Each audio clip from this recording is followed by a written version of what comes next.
Bienvenue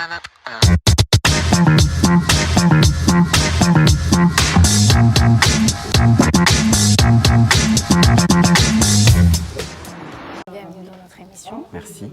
Bienvenue chez nous à Home Yoga. C'est gentil de nous accueillir.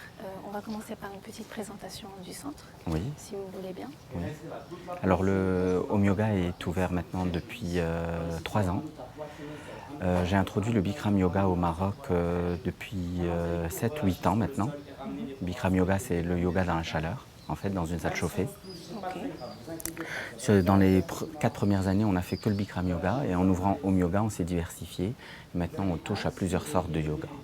D'accord. Quels sont justement les différents types de yoga? Alors les différents types de yoga, vous avez le Hatha Yoga qui est le yoga classique, vous avez le Yin Yoga qui est un yoga beaucoup plus doux et plus méditatif, vous avez le Ashtanga Yoga, le Vinyasa Yoga, où on est vraiment en parfaite symbiose entre la respiration et le mouvement perpétuel. Vous avez le Qigong aussi, qui est un art martial japonais. Vous avez également le Pilate. Donc voilà, vous avez beaucoup d'activités à Home Yoga, à peu près 10 cours différents sur 45 cours par semaine qui sont proposés. Et alors, je vois qu'il y a beaucoup de monde quand même dans votre cours. Est-ce que les Marocains sont vraiment intéressés par le yoga? Vous trouvez qu'il y a de plus en plus d'engouement pour ce sport? On peut appeler ça... C'est une discipline, c'est une discipline ancestrale. Écoutez, il y a une grosse évolution en fait depuis que je suis arrivé.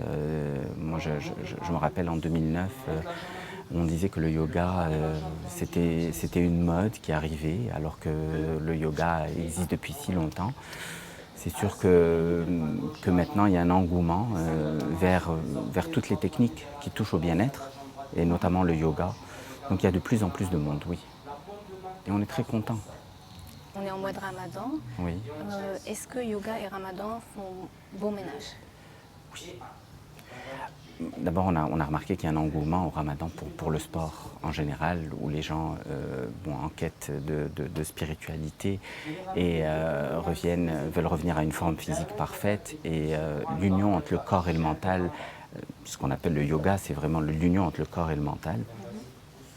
Donc se fait beaucoup plus facilement dans le mois de Ramadan, parce que quand on est à jeun, on a vraiment une facilité à rentrer en connexion avec soi-même et avec l'au-delà.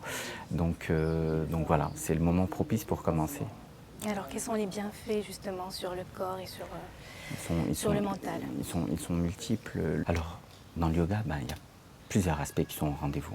Il y a la concentration, il y a la méditation, il y a la respiration, il y a l'alignement du corps.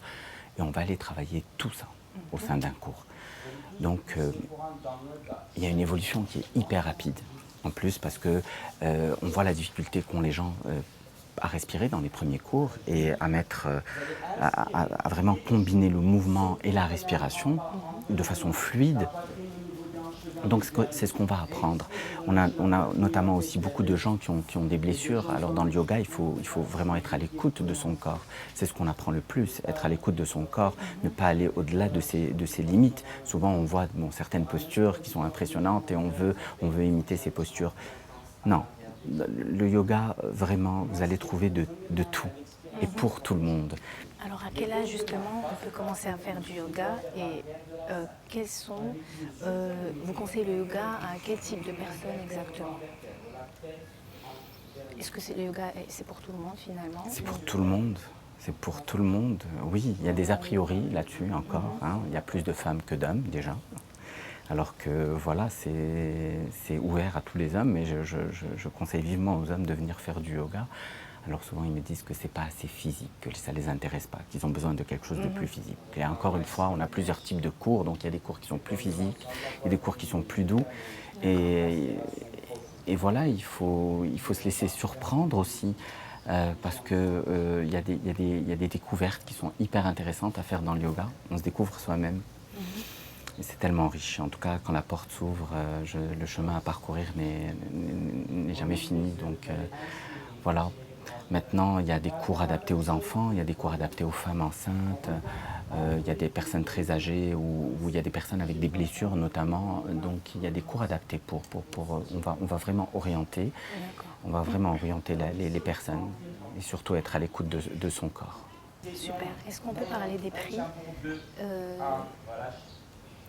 Oui. Ça va de Oui, oui, on combien peut parler jusqu'à des, combien? on peut parler des prix.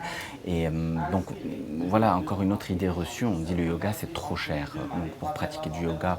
Donc, on voit, franchement, au niveau de la tarification, bon, c'est sûr qu'un abonnement annuel, le cours revient beaucoup moins cher. Sur un abonnement annuel, par exemple, sur un 100 cours, le prix du cours revient à peu près à 79 dirhams le cours, ou 80 dirhams le cours. Ok. Donc c'est De abordable, de 1 heure ou 1h30. Donc c'est abordable quand même. Sinon, par mois, ça va Après être ça, il y a à peu des près. cours, après ça, il y a des forfaits, notamment pour les femmes qui prennent les cours du matin.